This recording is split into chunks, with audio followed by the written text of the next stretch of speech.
วันนี้เราจะลงรายการ Zodiac Classic นะครับก็ถือว่าเป็น High Roller นะค่าสมัครแพงกว่า Main Event นะครับแต่ว่าถึงแม้ว่าผมจะยังไม่แคชเลยใน APT ชอนแต่ว่าถามว่าท้อไหมท้อนิดนึงแต่ถามว่ายอมแพ้ไหมไม่เคยยอมแพ้อยู่แล้วครับเราจัดไปเลยครับ Zodiac Classic หวังว่าจะเข้า Day 2 ด้วย Bullet เดียวฮะโต๊ะ26 ซีท9 let's go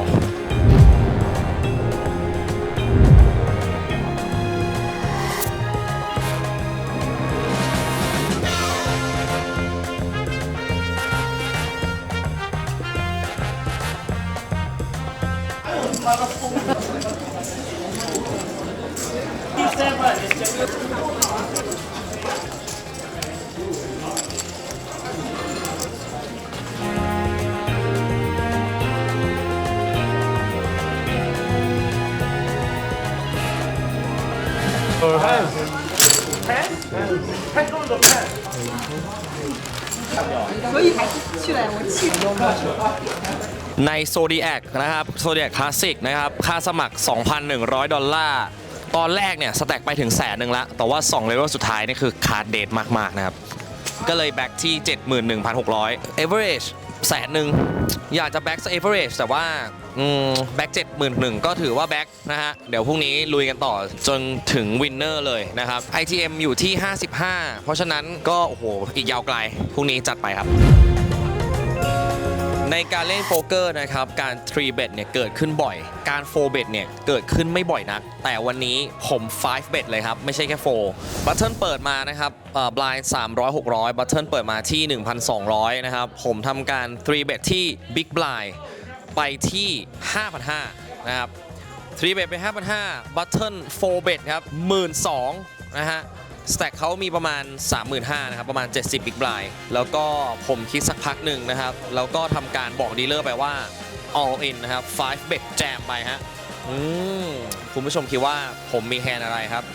เฉลยเลยแล้วกันไม่ใช่สิ่งที่ทุกคนคิดแน่นอน A Jack of Suit นะครับเหตุผลที่ผม5 bet เนี่ยเพราะว่าไดนามิกของการเล่นบัตเทิลกับบิ๊กบลายเนี่ยมันค่อนข้างกว้างมากๆนะครับผม3 bet เนี่ยจริงๆ A-Jack เนี่ยเป็น3 bet แบบปกตินะไม่ได้กว้างแต่บัตเทิลเนี่ยอาจจะคิดว่าผมอ่ะ3 bet เขากว้างเขาเลยทำการ4 bet นะครับซึ่งพอเขา4 bet เนี่ย hand property ของผมก็คือผมบล็อก A King ผม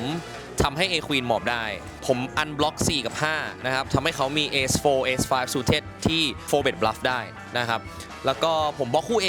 แล้วก็บล็อกคู่แจ็คนะครับคือมันมีคอมโพเนนต์ของการบล็อกเกอร์และการบล็อกเกอร์เยอะนะครับผมก็เลยทำการ5 bet ด้วย A Jack of Suit แล้วเขาก็หมอบให้เรากินตรงกลางฟรีๆ10,000 กว่า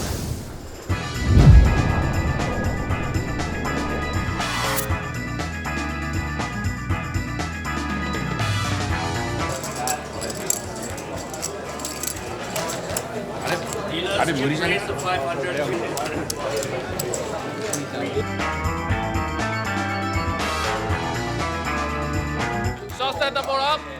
All right, dealers, please sit down.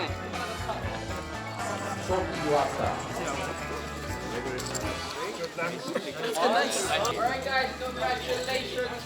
You're now all in the money. No more.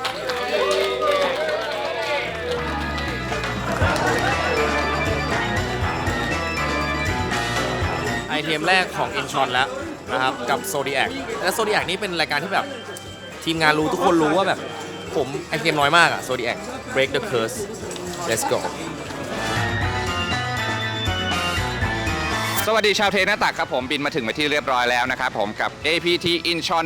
2025 นะครับผมก็ตอนนี้อยู่ที่หน้าที่แข่งไปที่เรียบร้อยแล้วนะครับผมเดี๋ยวไปดูกันนะครับว่าทริปนี้เนี่ยทีม Star จะทำผลงานได้ดีกันแค่ไหนนะครับรวมถึงกวางด้วยนะครับฝากเชียร์ด้วยครับ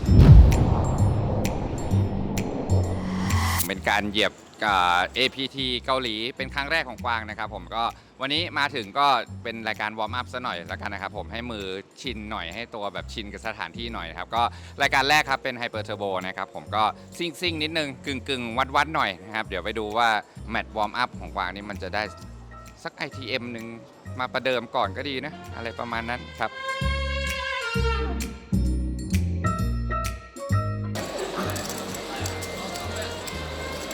Break time, man.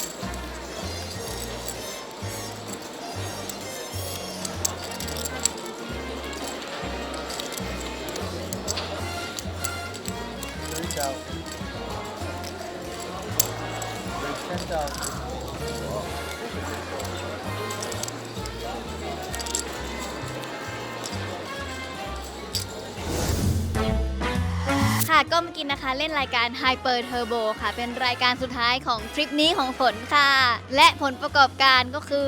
ได้ที่ 18 ค่ะ จากเพลเยอร์ทั้งหมด 137 คนนะคะ ก็ ITM 20 คนค่ะ ก็ได้ที่ 18 มานะแพนสุดท้ายเนี่ย มีประมาณ 5 Big Buy ค่ะ มี A10 Offsuit นะคะ อยู่ประมาณ Middle ค่ะ แรกๆเขาก็โฟกันมาหมดเขาก็เลย all in ไปนะคะ Big Buy รับค่ะ ด้วยคู่คิง แต่หา A ไม่เจอ ทางนี้ก็เลยตกมาที่ 18 ค่ะ คิงก็ได้รับไป แต่ก็รู้สึกว่าเป็นรายการที่เล่นสนุกค่ะ แล้วก็เจอแฮนด์ดีๆ อย่างแฮนด์แรกที่นั่งเลยได้ AA แล้วก็ all in ก็ double up ขึ้นมาเลย แล้วก็มีแฮนด์แอคชั่นที่ไปบัฟเขาบ้างอะไรบ้าง แต่ว่าเหมือนก็จังหวะดีทัมมิ่งดีค่ะ ก็ทำได้ดีที่สุดเท่านี้ เพราะว่าสถานการณ์เมื่อกี้ก็คือ เรียกว่าได้เล่นถูกต้องหมดแล้ว ส่วนผลลัพธ์ได้เท่านี้ก็แฮปปี้แล้วค่ะ ถือว่ากลับบ้านได้อย่างมีความสุขค่ะทริปนี้ Baby Superstar Challenge ครับประมาณ230,000 มีเต็นท์คิดว่าถ้าน้องทีตกทีก็น่าจะเล่นด้วย แต่หวังว่ามันไม่ต้องตกก็ได้ ไปเล่นเมนอีเวนต์ถึง Final Table ดีกว่า เดี๋ยวไปตามชมกันนี่ไป พี่เต้หน้าเหมือนคนข้างหลังเลยอะ คิดว่าคนนี้คนนู้นต่างกันกี่โลเนี่ย คนนู้นอ้วนกว่า อาจจะต่างกัน8 โล 5 โล พี่แกนเขาไม่อยากลงตอนนี้เขากลัวนั่งใกล้กัน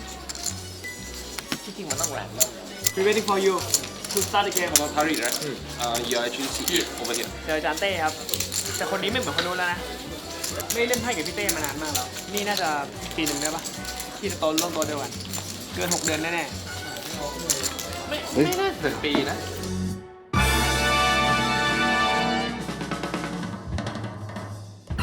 โต๊ะนี้เป็นไง โอ้โหแน่นๆเลย มีแต่โปร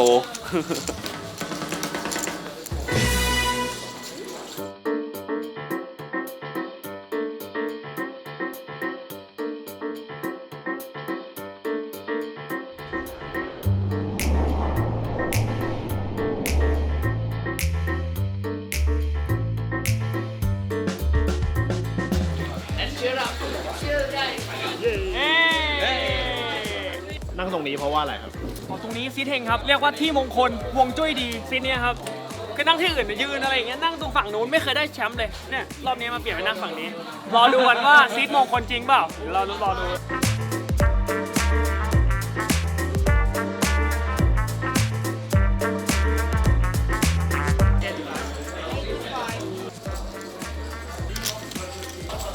รอให้บลัฟเลยเฮ้ยรอให้บลัฟเลยไม่ยอมบลัฟต่อ มีเอแล้วเนี่ย ผมต้องคอไหมผมต้องคอครับ หาวิธีมูฟชิปก่อนเยอะเกิน Stay and ใครเป็นกำนันบ้างอ่ะใครเป็นมูตาบุสัก ใครก็บาร์มาแลกไหม Very sensitive Can I get one more please ตอนนี้ชิปเยอะจัด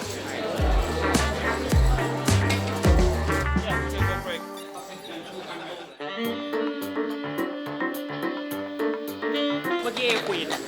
แล้วถ้าสมมติชนะไปเลยเมื่อกี้มี2 ล้านกว่าตอนนี้ก็คาร์เรอัพชิปครับ คือเขาแลกคนเยอะ แล้วประเด็นเรามีชิปเยอะไงเขาเลยต้องแลกที่เราสีเขียวนี่คือชิปใหญ่สุดครับล้าน4 กว่า แอบขโมยทีนึงได้100,000เลยนะ ทีละแสน ตอนนี้ก็บับเบิลไทม์ครับ จากเลเวลเมื่อกี้เรามีชิปขึ้นมาโอเคมากๆ แล้วเราก็ใช้ซิทูเอชันที่เราชอบนะครับไล่กดดันชาวบ้านเขาทำให้ตอนนี้เราก็มีชิปเยอะ ต้องใช้คำภาษาไทยหน่อย เพราะว่าคนอื่นจะได้ฟังไม่รู้เรื่อง เดี๋ยวคนอื่นรู้แผนเรา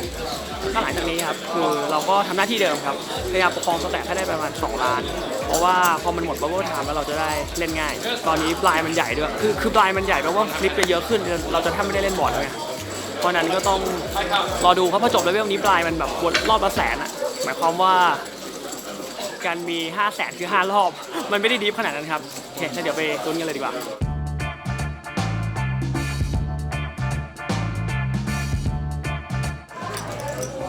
พอไหมพอไหม มีเลือด โอเคครับเมื่อกี้เป็นแฮนด์ที่ฟอยบิ๊กไบครับเขาA9 ซูทคือจริงๆเขาก็ชับได้แหละเพราะเรามีประมาณแบบ10 กว่าบิ๊กไบใช่ป่ะแต่เราเป็น A King ครับเราเหมาะไม่ได้เหมือนกันเมื่อกี้เป็นแฮนด์ที่แบบเรานำอ่ะประมาณ 70% ครับแต่ว่า9 ตกครับก็เลยทำอะไรไม่ได้ครับตอนนี้โอเคครับก็ถือว่าเป็นรายการที่เรากำไรประมาณ4 เท่านะแต่เมื่อกี้เราเล่นดีมากเลยก่อนหน้านี้เราอยากแบบนึกว่าแชมป์ซะแล้ว แต่ว่ามันเป็นแบบสตรัคเจอร์มันค่อนข้างไวครับมันเลยทำให้ทุกคนตอนนี้เหลือแบบ10บิ๊กไลน์อะไรเงี้ยครับมันเลยทำให้มันมีการซิปเยอะขึ้น เมื่อกี้เราการ์เดทประมาณ2รอบใช่ปะเราก็ไม่ได้เล่นเลย แล้วก็เมื่อกี้มีแฮนด์ใหญ่แฮนด์หนึ่งแล้วก็มาโดนเอคิงครับก็เลยหมดไม่เป็นไรครับตอนนี้เหลือคนไทยคนหนึ่งก็เอาใจช่วยคนไทยครับมาดูกันว่าคนไทยจะแชมป์หรือเปล่าเราตกที่4ครับได้มา40ล้านวอนครับเอาใจช่วยคนไทยครับ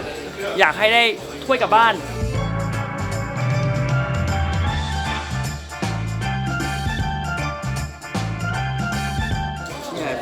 โฟกัสซิ่งไม่งั้นไม่ได้เฮดอัพ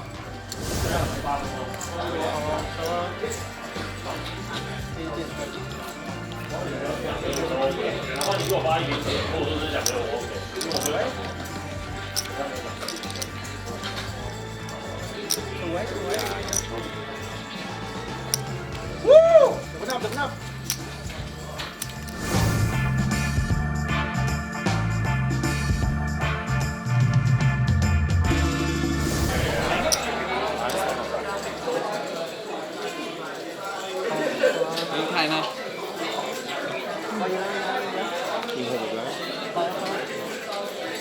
นำ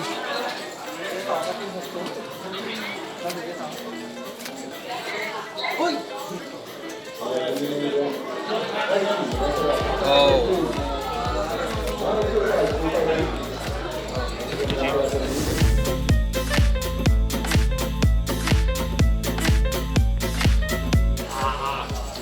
ชื่อบิ๊กครับธนวัฒน์นันท์วันนี้เป็น Baby Superstar Challenge ครับ คนไทยเยอะครับเกือบ10ได้ทัวร์นี้คนแข่งจะน้อย เพราะว่ามันแพงมัน200,000 กว่าบาท แต่ตอนนี้มี40 คน แล้วก็ตกที่ 2 ต้องเข้าไฟนอลมันอยู่ครับ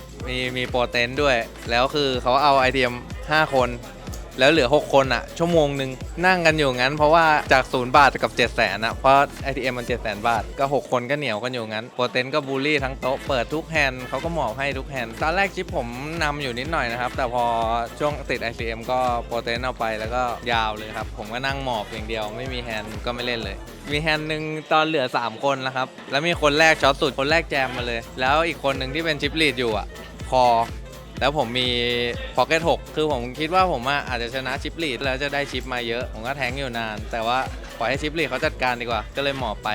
แล้วชิปลีดเปิดมา Pocket 4 จริงๆด้วยถ้าเราคอเรานำอีกคนหนึ่ง Queen 9 แต่บอร์ดรันออกมา4 River ก็ถ้าเราไปเราก็ตกไปด้วยเลยพร้อมกันเลยในสุดท้ายเรามี A2 เขามี King 6 ก็คือเราก็ฟลิปกันเรานำนิดหน่อยพอปคีนเทิร์น6ก็โอเคครับแต่ว่าอยากได้ถ้วยมันสวยสีทองด้วยแล้วก็พอใจกับเงินรางวัลครับ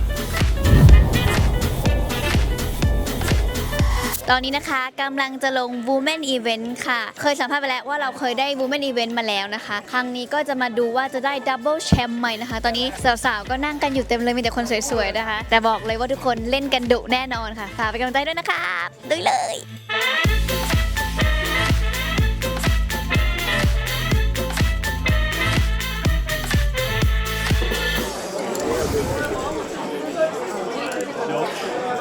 Super Hyper Turbo You Player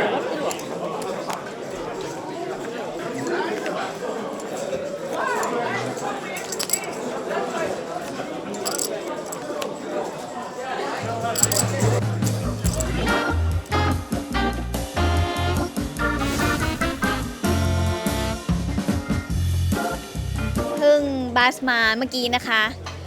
ฝนเหลือประมาณ6 Big Buy มี A6 Suit นะคะก็ all in ไปก็ Small Buy คอมาด้วย A King Suit นะคะฟอบมี A แล้วก็เป็น number ก็ A King ได้ไปมาตรฐานไม่มีอะไรผิดแปลก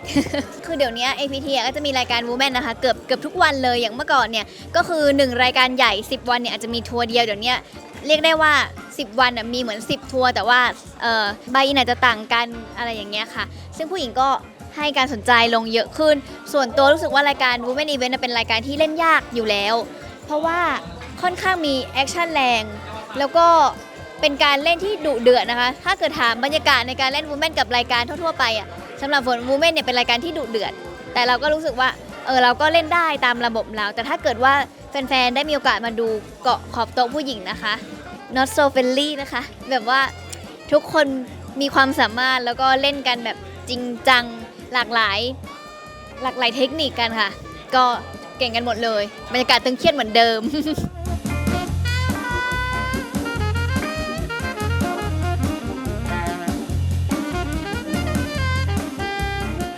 Right, cheer, freestyle.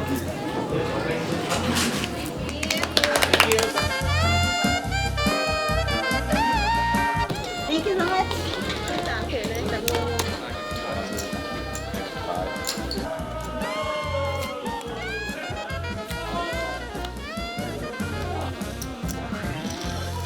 สวัสดีค่ะ ชื่อเค้กนะคะ จากเฮงหอยทอดอีกครั้งหนึ่งค่ะ วันนี้เล่น Turbo Women Event นะคะ เข้ารอบมาถึง ITM และตกอันดับ 3 นะคะ ด้วย A แหม่มนะคะ แล้วก็ตัว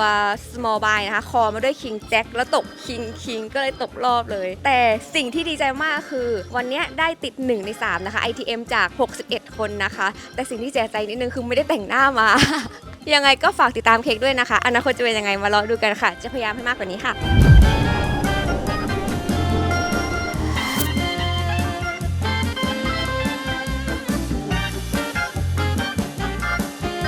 ครับก็ตอนนี้เบรกอยู่นะคะ Women Main Event ค่ะ ซึ่งเป็นรายการที่ใหญ่ที่สุดของ Women นะคะ ก็สถานการณ์ตอนนี้นะคะ เมื่อกี้ฝนเห็น Chip Average อยู่ที่ 50K ฝนมีอยู่ที่ 61K ก็คือเกิน Average นิดหน่อยนะคะ ตอนต้นเกมเนี่ยรันดีมากๆ คือแบบชิปดีฟมากๆเลยก็คือขึ้นไปถึงประมาณ 100,000K แต่ว่าก็มีแฮนด์ที่ต้องแบบว่าก็ต้องเล่นอะไรเงี้ยก็ลดลงมานิดหน่อยแต่ก็ยังถือว่าอยู่ในสถานการณ์ที่ดีมากๆอยู่ค่ะก็คือเรียกได้ว่าไม่ได้เป็นช็อตของโต๊ะแล้วก็อาจจะไม่ได้เป็นชิปลีที่สุดแต่ว่าถือว่าสแต็กดีฟวันนี้ถือว่ามีแฮนด์ที่ดีแล้วก็มีหลายจังหวะที่รู้สึกว่าวันนี้แบบตัดสินใจได้ดีอะไรอย่างเงี้ยค่ะหนทางอีกยาวไกลตอนนี้เล็กโคลสและก็คือรีบายไม่ได้แล้วหลังจากนี้ก็คือชีวิตจริงค่ะ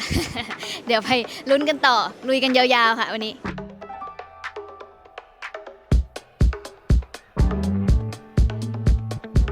เหลือเพลเยอร์อยู่ 20 คนนะคะจาก Entry ทั้งหมด 76 คนแล้วก็ ITM 11 คนก็คือตอนนี้อีก 9 คนนะคะที่เราจะต้องลุ้นว่าเขาจะตกไปไหมเพื่อเราจะเข้าสู่ ITM แต่ทีนี้สแต็กฝนนะตอนนี้นะค่อนข้างช็อตเพราะว่าตอนแรกเนี่ยฝนก็เป็นดีฟสแต็กอยู่แต่ว่ามีแฮนด์ที่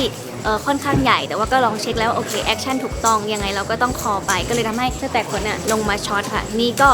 เลยกำลังหาแฮนด์ดีๆเล่นอยู่เพราะว่าในโต๊ะเนี่ยก็มีช็อตหลายคนที่อยู่ด้านซ้ายมือฝนนะคะดังนั้นส่วนตัวก็ต้องเลือกแฮนด์ที่ค่อนข้างสตรองเพราะว่าถ้าอออินไปเนี่ยด้านหลังเนี่ยมีช็อตที่น่าจะรอแฮนด์เล่นอยู่เหมือนกันดังนั้นก็เล่นเนียบๆต่อไปค่ะอีกอึดใจหนึ่งก็จะ ITM และแต่ว่าเราไม่เล่นเพื่อ ITM เราต้องเล่นเพื่อ Final Table เพื่อจะเอาแชมป์ดังนั้นก็เต็มที่ค่ะสำหรับรายการ Women Event นะคะเพิ่งตกมาหมาดๆเลยค่ะที่ 18 นะคะ ITM 11 คนค่ะก็ผลเป็น small buy นะคะมี 10 jack of suit แต่ว่ามันเป็น six handed UTG บวก 1เขา raise มามินเลสมาแล้วก็เขาก็มอบกันหมดนะคะเขาก็เลยตัดสินใจที่จะ all in เข้าไปค่ะเขามี queen jack of suit ค่ะแล้วก็บอร์ดไม่มีอะไรก็ queen high ได้ไปค่ะจบกิจกรรมประมาณนี้ค่ะ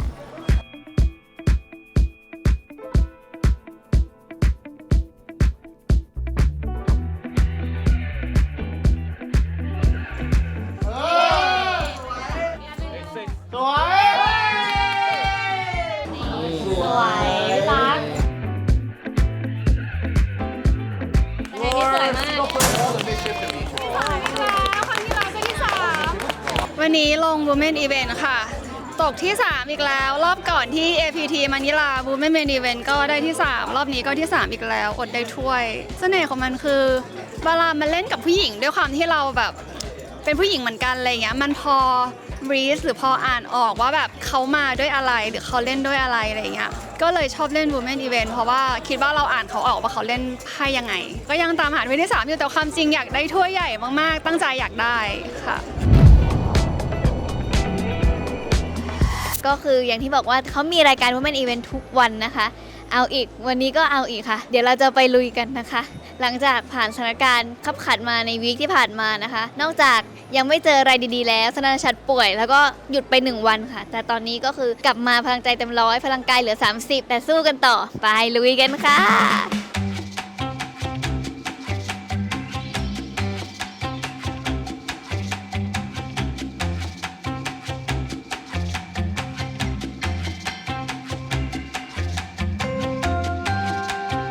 สดใสมันนอนมาแล้ว7 วัน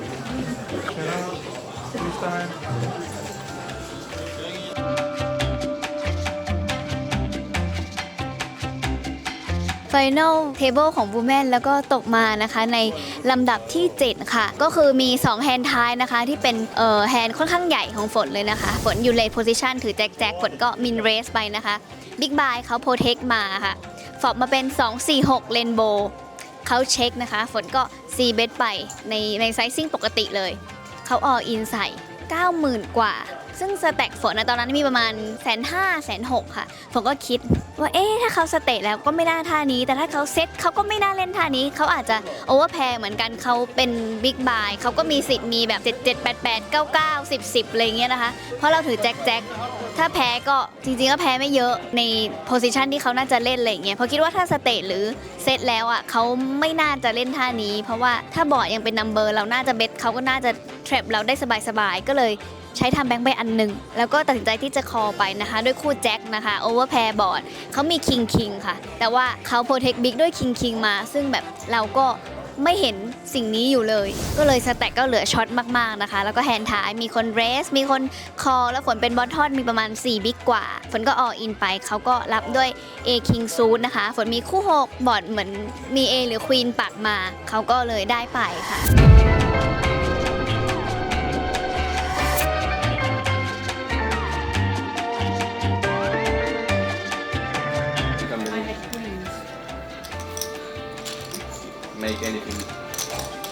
วันนี้ผมเล่นไอ้ Dealer Choice ครับ 12 เกมไป มันก็คือเหมือนดีลเลอร์มันจะเลื่อนไปเรื่อยๆใช่ไหมครับ แต่ว่าใครที่เป็นดีลเลอร์เนี่ยจะได้เลือกเกมใน 12 เกมได้เลือกมา แล้วก็เล่นทั้งหมด 6 ตา แล้วก็ดีลเลอร์บนใหม่ก็เลือกเกมใหม่ใช่ แต่เกมส่วนใหญ่มันจะเป็นแบบมันจะจั่วประมาณ 7 ใบใช่ แล้วก็ทิ้ง 2 ใบอะไรอย่างเงี้ย แล้วก็เมคแฮนด์บนมือให้ได้ดีที่สุดอะไรอย่างเงี้ยครับมันคิดโคตรเยอะแล้วมันเปลี่ยนเกมไปเรื่อยมันต้องแบบเปลี่ยน strategy ตลอดเวลาแต่ว่าสนุกดีครับสนุกดีวันนี้ได้ที่ 3 ไปครับไม่ไหวจริงๆมีคนรัสเซียโหโคตรดุ aggressive จัดเดี๋ยวต้องไปศึกษามาเพิ่ม ลงโฮเดมบัลตี้ครับผมก็มาดูกันว่าจะเป็นไงบ้างราคาหัวครับผม New table number 8 up there number 8 seat 8 seat 8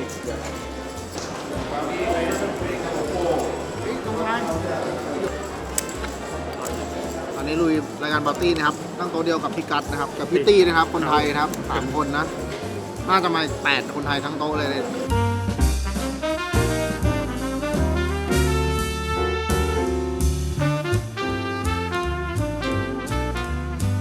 ครับเมื่อกี้กัดก็เล่นโฮเดมบัลตี้นะครับก็ตกเรียบร้อยแล้ว ตอนแรกมีแบบ9บิ๊กบายอะไรเงี้ยก็ออินแล้วชนะมาอุตส่าห์ดับเบิลอัพมามีประมาณ18บิ๊กบายอะไรเงี้ยแล้วก็ไปพลาดอยู่ช็อตหนึ่งครับก็คือมีคนออินมาจากตำแหน่งที่ก็ไม่ค่อยดีเท่าไหร่ใช่แล้วก็กัดอยู่บิ๊กบายถือแมม10ซูทแล้วก็อยากที่จะแบบอยากกินค่าหัวเขาอะไรเงี้ยถ้าเราชนะพอร์ตเขาเนาะเราก็ได้ค่าหัวเขามาอะไรเงี้ยแต่ว่าสุดก็แพ้ครับเขาถือคิง10ก็ถือแมม10ซูทสรุปว่า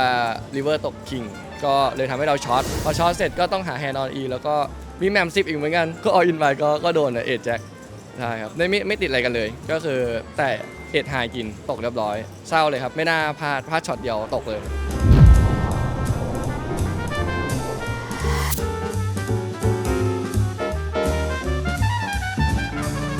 กำลังเข้า Final Table ITM ตั้งแต่ 27 แล้ว ตอน ITM อ่ะอยู่เกือบตกไปแล้ว แต่ว่าได้ดับเบิลอัพขึ้นมาอยู่ประมาณอันดับ 4 อันดับ 5 นะ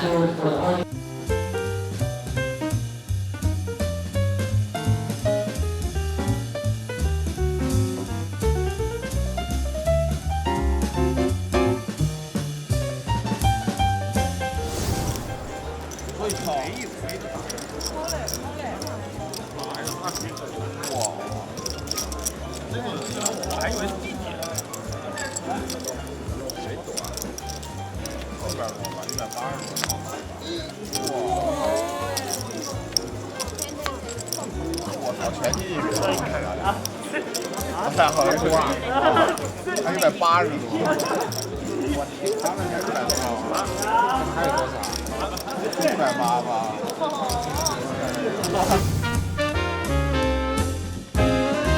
มื่อกี้ลงโนลิมิตโฮเอ็มครับ เล่นตั้งแต่เช้าจนค่ำเลยจนดึกเลยเนี่ยแฮนด์สุดท้ายเขาจากsmall buy แล้วเขาแจมใส่ big buy เราเป็น big buy แล้วก็เขา cover อยู่ก็คิดว่าเขาน่าจะแจมทุกแฮนด์ แต่ว่าเรามี A7 ซึ่งเปิดมาก็เป็น A2 เราก็นำอยู่ก็แต่สุดท้ายก็เขาไปติดแพร2ครับก็เลยตกไปครับ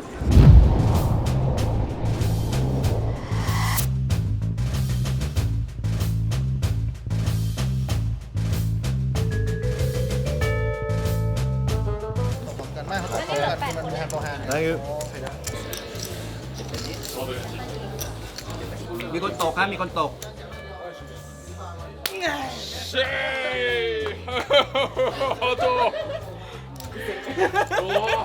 Okay, wait. Oh, nice.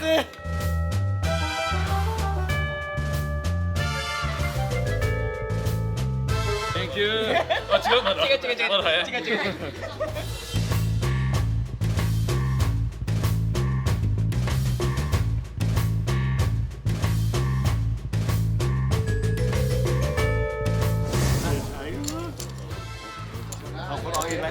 ผมมี6เฮ้ยใช้โอ้โห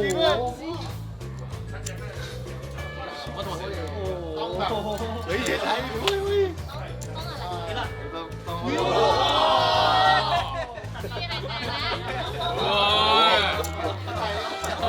ถ้าเปิดผมไปทีนี้แตกเลิกเลย อันนี้อันที่ 2 เป็นบอมพอตครับมองไปเยอะหาแต่แฮนด์ที่พอจะดูดีแล้วไปก็ฟลุกเข้าไฟนอลแต่ว่าสุดท้ายมันเหลือแค่ 2-3 พอตแล้วก็หมดได้ที่ 7 ครับ มีคนไทย 3 คนมีพี่ปุณณัทคนหนึงด้วย แล้วโหดทั้งนั้น เราไปแบบขำๆ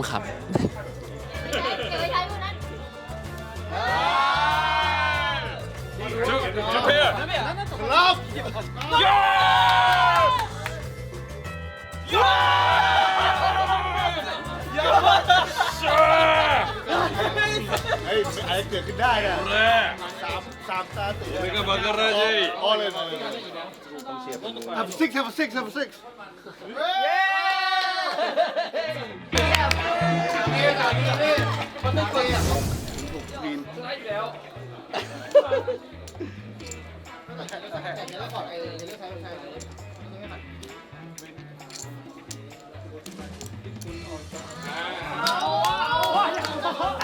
ตามแผนต้องแบบนี้แหละ เห็นว่าไม่แชมป์นะเนี่ย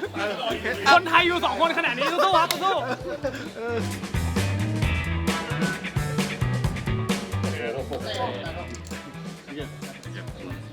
เยอะปะเยอะครับไปด้ามโอ้โหต้องใส่ใบพายอย่าพยายามครับ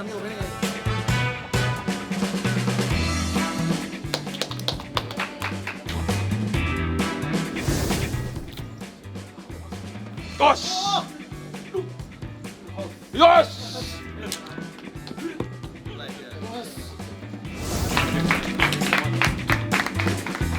วันนี้ลงซูเปอร์ไฮเปอร์เทอร์โบแต่เป็นบอมพอร์ตนะครับก็คือว่าทุกคนมันตัวต้องแอนตี้ตอนแรกมันก็ยังมีโพสต์สอบอยู่บ้างแต่พอหลังๆมันเป็นเหมือนแบบดวงซะเยอะเพราะว่าสแต็กมันชาร์จโลอะไรเงี้ยแต่ว่ามันก็จะมีแบบทริคอยู่ตรงที่บางทีแบบบางบอร์ดแบบล็อกดาวน์แล้วไม่ต้องเกย์อออินก็ได้หรือบางบอร์ดเราสามารถที่จะเกย์เยอะด้วยไพ่บางประเภทได้ให้คนเหมาะเพราะจริงๆคอนออสคนมันดีมากในเกมเนี่ยครับแต่ว่าคนที่อาจจะไม่ค่อยคุ้นเคยกับฟอร์แมตนี้อาจจะคิดไม่ทันในบางจังหวะก็วันนี้ได้ FT กับเพียชัยแล้วก็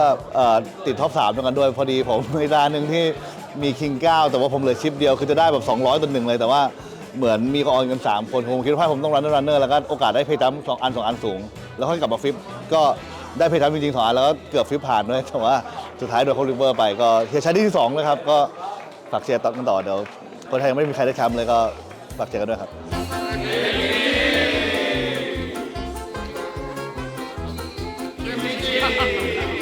เราเริ่มซุปเปอร์สตาร์ชาเลนจ์ก่อนนะ ใช่ ตอนแรกแพงสุดเลยซีรีส์นี้แล้วเราก็ตกลงพูด เรียกอะไรนะอัลต้าแซกเหรอ ผมก็สมัครตามมา สุดท้ายเพิ่งรู้ว่าเป็นไฮโรลเลอร์ไปโคตรแพงเลย ใช่ค่ะ ก็เป็นไฮโรลเลอร์อัลตร้าแซกครั้งแรกเลยค่ะ วิ่งตัวกันจอนอยู่โอเคตีด้วย